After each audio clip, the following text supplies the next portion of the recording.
Hello, my name is Amy Natt, and I am the CEO of Aging Outreach Services, and this is All Things Aging.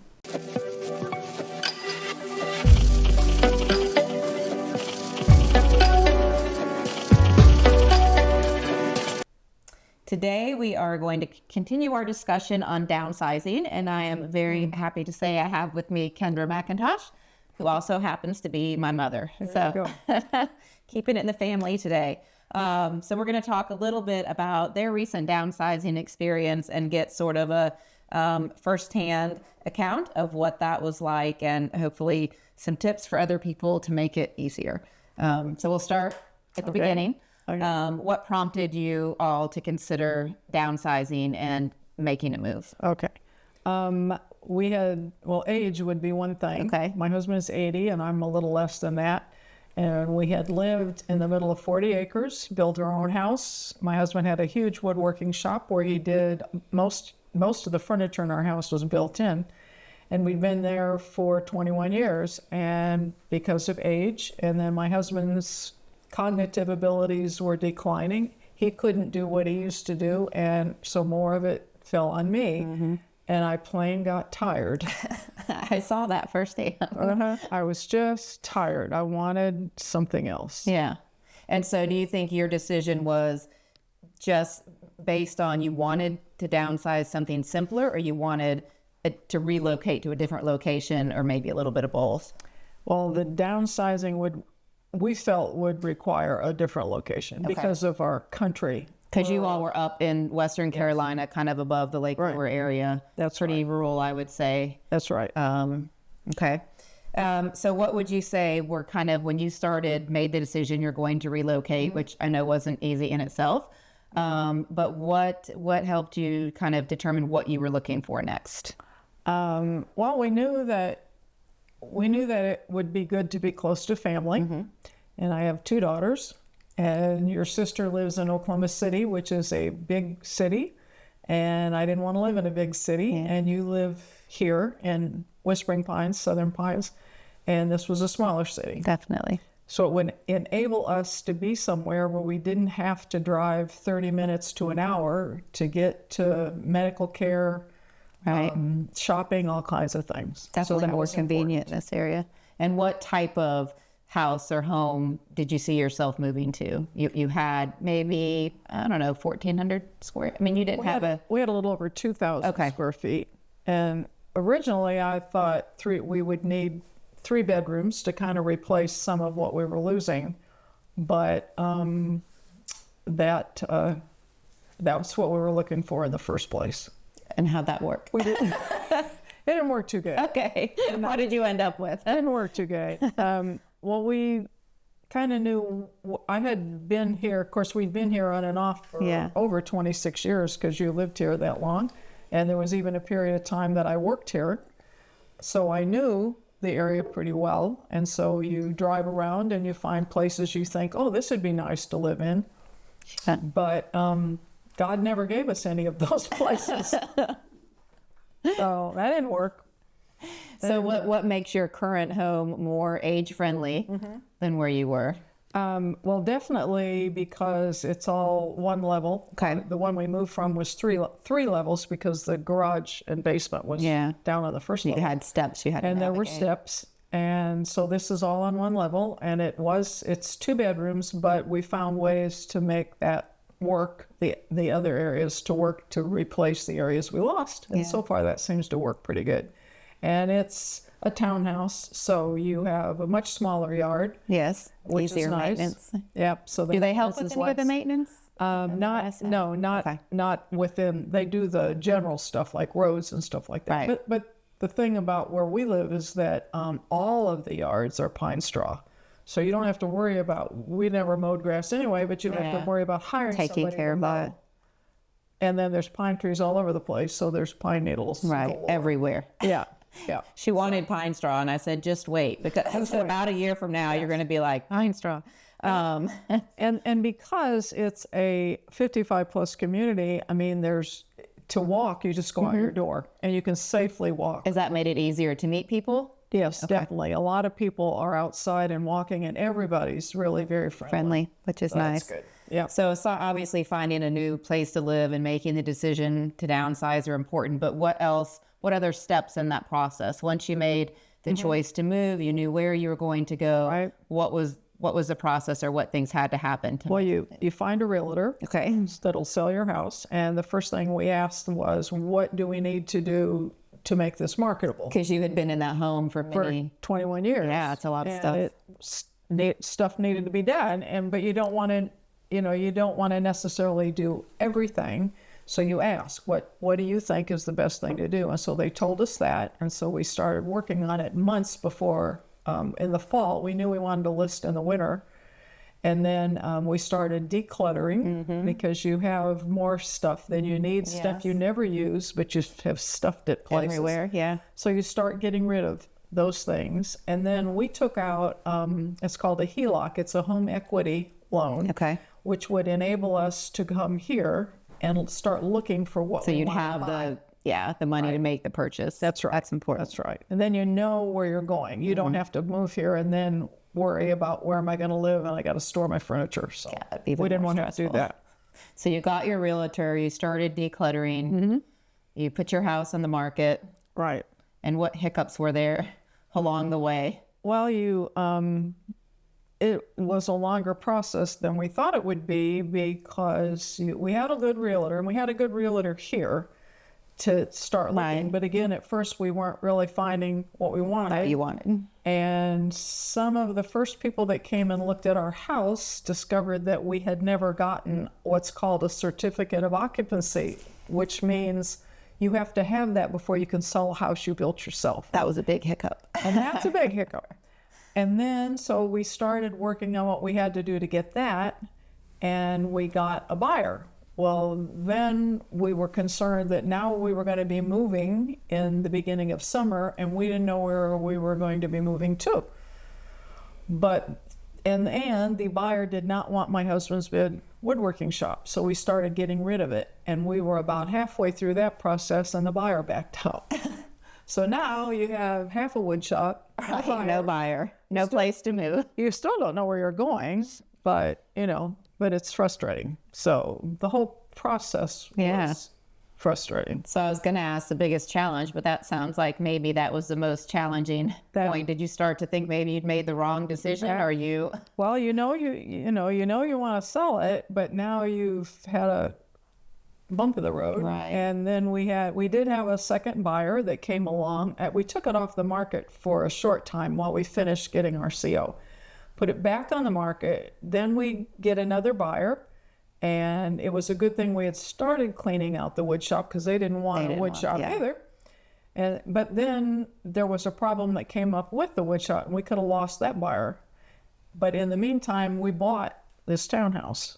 So at least you knew where you were going. So now we knew where we were going, but now we didn't know when we may be going there. And then so it was stressful. Yeah. And you're trying to say, well, and my husband's going, well, what are we going to do if they back out? What are we going to do? Because now you knew that was a possibility. Yeah. Now they could back out. And he said, we've already got, we're paying on this HELOC loan. And so I finally decided that there are just some things in life you just have to give them to the Lord. And you have to say, Lord, if staying here is the right thing, we will do this until you send us the right buyer. But if it's not the right thing, let this work. But I can't worry about it anymore. Right. Yeah, the stress of it was getting to too be much. a lot. And you make a good point with the workshop. A lot of people have their home they've had for many years. They maybe have raised family there, but the workshop was something very special. Oh, yeah. It was something he loved, but when you're looking at potential buyers coming in, they may not look at those things the same way. Right. So that was probably, I know it was very hard for him to let that, to let that go. Yeah. Definitely. So you mentioned realtors, were there other support or resources you had through this whole process? Well, it was, of course, nice to have you sitting here because if you're going to change location and this is 4 hours away from where you were, well, you can't just drive over here for 4 hours and stay in a hotel and look for houses. It's very hard. Yeah. And the fact that I had been here so much let me know neighborhoods, so you know where you don't Where want to be. look at least. Yeah. Yeah. So that was definitely a very helpful thing, I think. And how long? So from the time you decided we need to make a change, we're going to relocate, to the time that you actually were here and spent the first night in your new home, how long did that process take? Took us about 13 months. That's it. And some people think it will happen quickly, but realistically, it didn't. Realistically, you needed that whole. And it didn't help that Hurricane Helene came along at the end of it all. Right. We hadn't signed all the papers yet on selling our house. Hurricane Helene hit the day you were supposed to close. Well, and actually my husband and I went down the day before, which is a good thing, and we did our part. Well, they were supposed to sign off on this was the end of September. They were supposed to sign off on the 1st. Well, the hurricane hit in the middle of that. Right. And it didn't seem like it was as bad to us. We have a creek that we live by, but the creek was up and we lost power, but that didn't seem so bad. And then I decided the day the rain quit just to walk down and look. We have to get to our place, you had to cross the creek, and you cross it on what's called a vented ford. It's a slab of cement. Over the water. Yeah, over the water with a culvert through it. And I walked down to look at it, and you couldn't, the water, of course, was going over it. It had washed out the road on each side, and there were 4-foot boulders sitting across the middle of it. And all I thought was, my heaven, how are we going to get out of here? And this was a day before the moving truck was coming. And the moving truck was supposed to be coming. I remember that phone call. And I mean, we had no power, we had no internet, we had no nothing. And I thought... And I don't even think you knew how bad the areas below you were as far as roads washed out. And, that was even worse. And so forth. So talk about having local support and resources. How did you guys resolve that? Well, fortunately, we have good neighbors, and we had one man who has a piece of equipment, and I didn't know how to tell my husband that I thought the Ford was gone, because I knew he would. That would be the last straw. And so the next morning, it's like 8 o'clock in the morning, and there's somebody knocks on my door, and you're thinking, how in the world did they get here? And here's the neighbor man, and he's got these thigh-high boots on, and he'd walked up there, and he knocks on the door, and he said, Kendra, look at me. He said, the Ford is there. It's okay. Yeah. We can fix this. Yes. I've never hugged anybody so hard in my whole life. I know. I remember the first thing was the whole road was gone. The whole thing is gone. And, get a hold of the movers. And of course, transportation. I mean, communication was very difficult for everybody in Western North Carolina during that time. But to have gone through everything and be at the end of the move. Right. And then the hurricane comes and the boulders. This could wipe it out. And so he showed up the next day with his machine and started working. And then another neighbor down the road looked like a little tiny bulldozer. I didn't even know what it was. He's down there moving these boulders with that. I mean, they cleared the whole thing. They cleared the road. And I think it was 3 days later, the moving truck came. And of course, we have no power. So you're up there. And your house technically had not closed, so you really didn't know if you had a fire. So you have no power, no nothing. And then I had friends show up to help me. I had friends helping me pack, but I had friends show up to help me try and clean out this house as the movers were taking the stuff out, so you don't leave somebody with a filthy, dirty house. And so it all worked. And then they loaded up the stuff and were headed this way. And they were supposed to show up that evening. Yes, I was supposed to meet them. And then we get this little text or call from you saying, well, they've had a little problem and they aren't going to be here till tomorrow. And I'm thinking, oh no, little problem. That doesn't sound good. So I'm telling my husband as we're driving, I said, you notice on the side of the road, if you see the moving truck there, we'll know what the problem is. That was pretty accurate. We did not. And then the next thing I hear is, well, they're coming the next day in the morning. Well, when they get there, they tell us, instead of leaving the way I told them to, they followed their GPS and they got on a road where they were still clearing all the trees and the power lines were down because we had no power. So they're telling them, go ahead and come through here. It's fine. Well, the power line caught the top of the truck and peeled the top right off of it. The whole thing. So there was everything in the truck sitting there. And these guys sat there till 7 o'clock that night. This was like 3 in the afternoon. Right. Until they could send another truck, load it, and show up at our house. And the reason they didn't tell us was they wanted us to realize everything was okay. Right. That our furniture wasn't trash. Right. Yeah. I mean, So, yeah. There you go. So anyway. But eventually the moving truck showed up. Yes, they did. You talked a little bit about the loan, but were there other financial considerations or issues in deciding to downsize for you, or? Well, just we had a limit on the loan. Plus, we could have added to it somewhat with some cash that we had, but we really felt like that was enough to spend. We knew about the profit we would make on our house, and we had some other big purchases, like I wanted a new car, and you don't want to spend it all, right? And you don't need to spend it all, right? You don't need a huge house. You don't need a big expensive place. And you hadn't had a mortgage for years, so you were hoping not to have to do that. We definitely weren't going to have a mortgage. So anyway, that kind of what was it. That makes sense. What were the, obviously there's the physical location, the financial implications, but what would you say were the emotional impact of making this move, the decision to make it, actually making it? Like, what were the most difficult parts? I think the difficult thing is we had lived there 21 years and we'd been a big part of a church there. So all of our friends were connected to church, and doctors, lawyers, all that kind of stuff that you have. Now we were moving 4 hours away, so you can't keep any of that. No. So now, fortunately, we had been to your church for years and we liked that. So that's where we've gone. But, so you had to pick all this up. You got to get new doctors, new everything. And that's a lot. Yeah. It's a lot to do. So the people were the hardest part.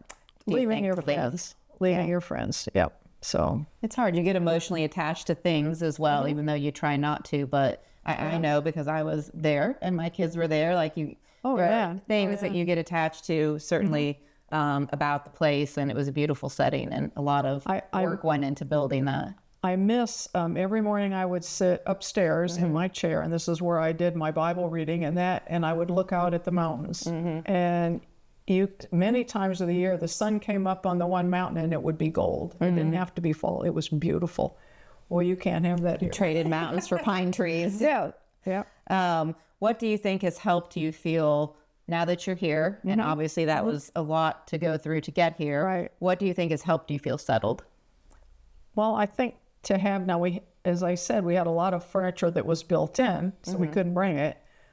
So you have to buy new stuff, but to be able to have a few of your familiar things, and especially pictures when you start hanging. If I walk in your house now, it looks there's a lot of familiarity as to where you start adding all these pictures that you've looked at for years, and especially family pictures. Those are important. So that's the good part. It makes it feel like it's yours. Yeah.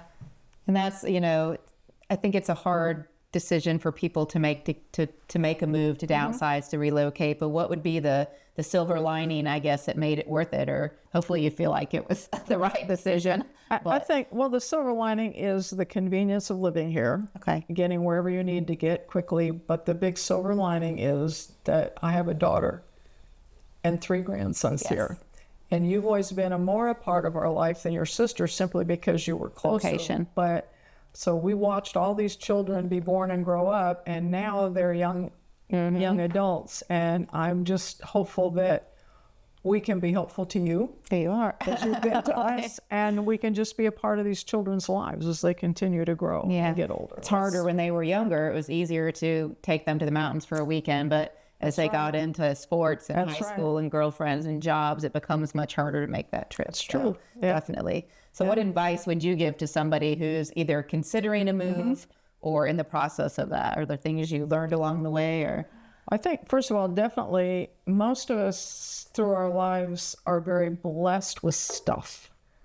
We accumulate stuff. Some of it is stuff might have been given to us or something, and you hang on to it because somebody probably by all those grandkids. Yeah. And if you got a place to put it, you stick it there. And we don't need all this stuff. Right. So I would start sorting out my stuff when I've started doing that now that I watched you go through it. I've been my kids and I have been sorting through and getting rid of things already. Get rid of the stuff. And then I think the next thing is you need to be praying. You need to ask the good Lord to guide you to the right place and to make the right decision. And then you will be happy where you end up. And I think we're going to be very happy in our townhouse. Yeah, I think so. Well, thank you for sharing your experience. I appreciate it. You're welcome. All right.